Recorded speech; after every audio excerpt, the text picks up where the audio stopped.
फिर मैंने उनसे बोला, अच्छा तो ऐसी बात है, क्या बाबा आपने भी कभी उस औरत को देखा है? इस पर उन्होंने मुस्कुराते हुए बोला, बेटा बातों को उतना ही जानना चाहिए जितना तुम्हारे लिए अच्छा हो। फिर मैंने उनसे सवाल किया, क्या मतलब बाबा? इस पर वो मुस्कुराकर उस बात को टाल दिए। फिर मैंने उनसे पूछा, बाबा यहाँ आसपास और भी कुछ जगह हैं जिनके बारे में लोग उल्टी सीधी बातें करते हैं? तो उन्होंने कहा, हाँ यहीं पास में एक बॉयज़ हॉस्टल है, उसे भी लोग शापित मानते हैं। ऐसा माना जाता है कि उस हॉस्टल के रोड पर एक लड़का जिसका सर कटा हुआ होता है, वो अपने सर को हाथों में लिए हुए रोड पर टहलता है, और जिसका भी सामना उससे होता है, लोग तो ये भी कहते हैं वो उसकी आखिरी रात होती है। इतना सब बातें कर वो बाबा बोले कि अच्छा अब मैं चलता हूँ, मेरा घर आ गया, और वो वहाँ से चले गए। फिर हम लोग वापस होटल पे आए और अपने अपना कमरे में जाकर फ्रेश होकर वापस लॉन्ज एरिया में मिले। वहाँ पर हमने फैसला किया कि पहले हम इस जंगल का इन्वेस्टिगेशन करेंगे, उसके बाद हम स्कूल के बारे में देखेंगे। पर उससे पहले हमने सोचा कि क्यों ना एक बार स्कूल को भी दिखाया जाए। तो हम वहाँ से अपना बैग पैक कर निकल गए, अपना सारा कैंपिंग का सामान और यंत्र रख कर। पहले हम स्कूल पे पहुँचे तो स्कूल उस टाइम बंद था। तो हमने गार्ड से बातचीत की। गार्ड से जब हमने पूछा कि यहाँ के बारे में हमने कुछ उल्टी सीधी बातें सुनी हैं और हम पैरानॉर्मल इन्वेस्टिगेटर हैं, तो हम यहाँ पर रिपोर्ट बनाने आए हैं। तो इस पर उसने बताया कि साहब मैं यहाँ ज़्यादा दिन से नहीं, पिछले 2 सालों से हूँ, और पिछले 2 सालों में मैंने भी ऐसी बहुत सी बातें सुनी हैं। मैंने कई बार महसूस किया है, जब गर्मी या सर्दियों की छुट्टी में स्कूल बंद रहता है तो पता नहीं कैसे स्कूल के कॉरिडोर से बच्चों के दौड़ने और हंसने की अजीब अजीब सी आवाज़ें आती हैं। और जब मैं अंदर जाके देखता हूँ तो स्कूल के मेन गेट पर ताला लगा हुआ रहता है। यहाँ तक कि हॉस्टल के कई लड़कों ने रात में यहाँ पर एक सर कटे लड़के के आत्मा देखने का दावा किया है, जिसके बाद से बहुत से लड़के तो ये हॉस्टल छोड़कर जा भी चुके हैं। फिर मैंने उससे पूछा, अच्छा तुम इस सर कटे लड़के के बारे में क्या जानते हो? उसने बोला, साहब मैं इतना कुछ तो नहीं जानता, बस इतना ही जानता हूँ कि उस लड़के का सर धड़ से अलग रहता है और वो अपने सर को हाथों में लिए यहाँ वहाँ टहलता भटकता रहता है। उसके बाद से वहाँ से वापस हम लोग जंगलों की तरफ निकल गए। जंगल पहुंचकर हमने वापस से अपनी जगह पर अपना अपना टेंट लगाया और अपने इंस्ट्रूमेंट्स लेकर के वापस जांच करने के लिए निकल गए। हम अभी अपने इंस्ट्रूमेंट लेकर के यहाँ वहाँ भटक रहे थे और देख रहे थे, पर हमें कुछ नहीं हाथ लगा। कुछ देर बाद आसमान में अंधेरा छाने लगा, तो हमने फैसला किया कि हम सब अब वापस से अपने टेंट की तरफ जाते हैं। टेंट के पास पहुंच वापस से आग जलाकर हम चारों बात करने लगे। आज मौसम में कोहरा नहीं था, आसमान बिल्कुल साफ था।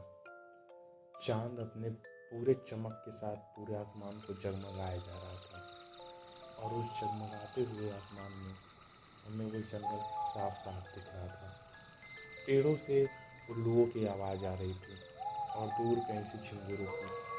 जंगल के बीचों बीच से कहीं सियार भी रो रहे थे, जो सब उस माहौल को और भी डरावना बना रहा था। हम सब वहाँ बैठे थे, तभी साहिल ने बोलना शुरू किया, यार यहाँ ऐसा कुछ प्रूफ तो नहीं मिला जिससे हम अपनी रिपोर्ट में लगा सकें, क्या करा जाए? इस पर नम्रता ने बोला, अरे यहाँ रिपोर्ट बनाने आया भी कौन है? मैं तो यहाँ हिल स्टेशन एंजॉय करने आई हूँ, और जो मैं पूरी तरह से कर रही हूँ। लोग ये रिपोर्ट को का चक्कर देखो, मुझे मेरा एंजॉयमेंट करने दो। इतना बोल वो हंसने लगी।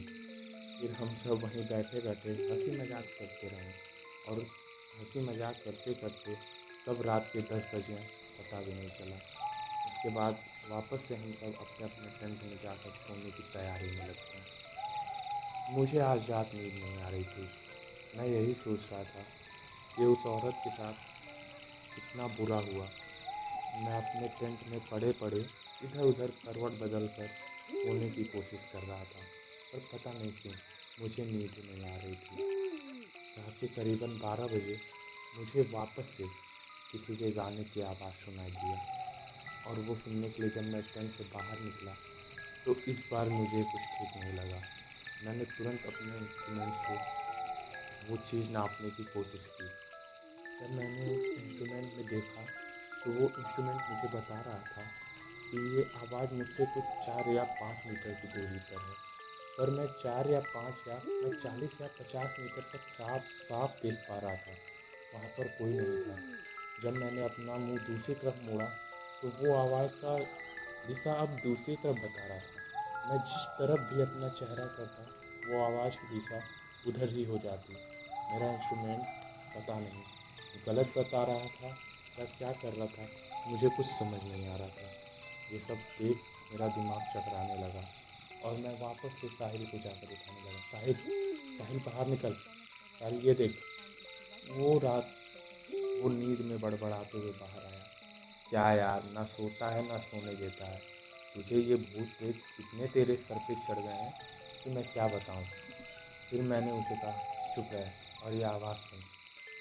उसे भी गाने का आवाज़ आ रहा था। वो आवाज़ कहीं से दूर से गूंज के आ रही थी। फिर उसने कहा हाँ, ये तो कल ही की आवाज़ है। फिर उसने कहा ये आवाज़ तुझे लग रहा है ना कि दूर से आ रहा है। मैंने उससे पूछा ये आवाज़ तो तुझे लग रहा है ना कि कितने दूर से आ रहा है। उसने कहा हाँ, ये तो काफ़ी दूर से आ रहा है। फिर मैंने उसे मशीन दिखाया और बोला कि ये देख, ये इंस्ट्रूमेंट क्या बता रहा है। उसी वो भी ये चीज़ देख करके काफ़ी हैरान था। वो भी ये चीज़ देख करके काफ़ी हैरान था। उसके बाद हमने मोहित को जगाया और उसे भी ये सारी चीज़ें दिखाई। ये देख, वो भी काफ़ी अचंभे में था कि आखिर ये कैसे हो सकता है। उसके बाद साहिल और मोहित ने अपने अपने भी इंस्ट्रूमेंट लाए। सभी के इंस्ट्रूमेंट तो गलत नहीं बता सकते थे, मतलब ये कोई और ही चक्कर था। उसके बाद हमने फैसला किया कि हम उस आवाज़ की तरफ जाएंगे और हम अपना कैमरा स्टार्ट कर रिकॉर्डिंग करने लगे। हमने मोहित से कहा कि तू नम्रता के पास रुक, हम इसे देख कर के आते हैं। पर मोहित काफ़ी डर चुका था। उसने बोला नहीं, मैं यहाँ अकेले नहीं रुकूंगा। फिर हमने फैसला किया कि हम नम्रता को भी जगाएंगे और उसे भी साथ लेकर के जाएंगे। हमने नम्रता को भी जगाया और जब वो उठी और उसने पूरी बात जानी, उसके बाद उसका हिम्मत जवाब दे चुका था, क्योंकि हमारा पहली बार किसी ऐसी चीज़ से सामना हो रहा था। उसके बाद हम चारों जंगल की तरफ बढ़ने लगे। मैंने अपने हाथ में इंस्ट्रूमेंट ले रखा था, साहिल ने कैमरा ले रखा था और मोहित और नम्रता ने अपने हाथों में टॉर्च पकड़ रखा था। सबसे आगे मैं चल रहा था, मेरे पीछे नम्रता और मोहित, और सबसे पीछे कैमरा लिए हुए साहिल सब कुछ रिकॉर्ड कर रहा था। नम्रता कैमरे में बोलकर सारी डिटेल्स दिए जा रही थी कि कैसे हमें आधी रात में यहाँ पर कुछ अजीब सी आवाज़ सुनाई दे रही है और सभी चीज़ें। जैसे जैसे जंगल के बीच पहुँचते जा रहे थे वो आवाज़ तेज़ होती जा सबसे रही ज़्यादा थी। डर हम में से नम्रता को लग रहा था, क्योंकि हम तीनों ने तो मंदिरों, मज़ारों और कई जगहों पर जाकर इंसानों को शैतानों के कब्जे में देखा भी था, जिसके वजह से हमें थोड़ा कम डर लग रहा था। पर नम्रता ने कभी ऐसा कुछ नहीं देखा था, जिसके वजह से उसका डर उसके सर पर हावी हुए जा रहा था। हम आहिस्ता आहिस्ता कदमों से जंगल की तरफ बढ़े जा रहे थे। डर तो हमें भी लग रहा था, पर उतना नहीं जितना किसी आम इंसान को लगता। जैसे जैसे हम अंदर जंगल की गहराइयों में जाए जा रहे थे, वैसे वैसे वो आवाज़ तेज हुए जा रही थी। वो गाना वो गाना इतने डरावनी तरीके से गा रही थी, जिसे सुन हमारे रोंगटे खड़े हो जा रहे थे। वो गाना कुछ ऐसे गा रही थी।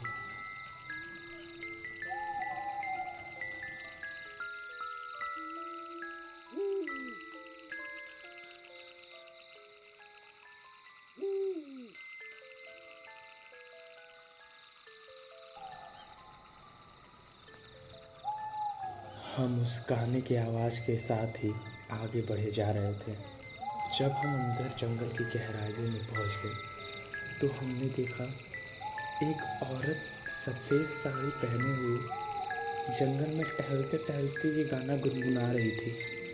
हमने उससे पीछे से पूछा, कौन है, कौन है आप, और इतनी रात में इस जंगल में अकेले क्या कर रही हैं? हम जान रहे थे कि वो कौन है, पर फिर भी हमने उससे एक बार ये सवाल किया। वो औरत हमारे बातों को अनसुना कर वही गाना गुनगुनाते हुए जंगल में टहले जा रही थी। हमारी हिम्मत तो नहीं हो रही थी, पर हमें पता था कि अगर हमने ये डॉक्यूमेंट्री बना दी तो हम इस फील्ड में एक अलग ही नाम कर देंगे। इसी वजह से हमने रिस्क लिया और फैसला किया कि हम इस औरत को अच्छे से रिकॉर्ड करेंगे और देखेंगे कि ये औरत आखिर कर क्या रही है या आगे क्या होता है। ये पूरी चीज़ें हमने अपने कैमरे में रिकॉर्ड करने का फैसला किया। मैंने जब ये बात अपने दोस्तों से बोली तो इस पर नम्रता ने बोला, युग तू पागल हो गया है क्या? अपने जान पर खेल कर तू इस डॉक्यूमेंट्री को करना चाहता है? मैंने फिर उससे बोला, हाँ, मैं यहाँ आया हूँ तो मैं यहाँ से कुछ हासिल करके ही जाऊँगा। वो औरत अचानक से गाना गाते हुए चलते हुए एक जगह पर रुक गई। उसके बाद हम उसके पीछे गए। साहिल कैमरे से सब कुछ रिकॉर्ड कर रहा था। मैं उसके पीछे जाकर बोला, कौन है आप, कौन है? इस पर उसने फिर कोई जवाब नहीं दिया। मैंने हिम्मत करके जब अपना हाथ उसके कंधे पर रखा, अचानक से वो औरत अपना सर पूरा उल्टा घुमा दी। उसका वो रूप देख नम्रता तो वहीं के वहीं बेहोश हो गई। उसका कोई चेहरा नहीं था। आँख की जगह पर सिर्फ 2 सफ़ेद पत्थर जैसे थे। उसका जबड़ा टूटकर एक तरफ झूल रहा था और चेहरे पर जगह जगह कटे हुए निशान थे। ये देख हम तीनों के भी हिम्मत ने जवाब दे दिया और हम सब वहाँ से पूरी जी जान लगाकर फिर हमें होश आया, बेहोश पड़ी है वापस, और नम्रता का नाम ही नहीं ले रही थी। आना फिर से पूरे जंगल में गूंजने लगा, लगाती और अचानक से रुककर हंसने लगती। हम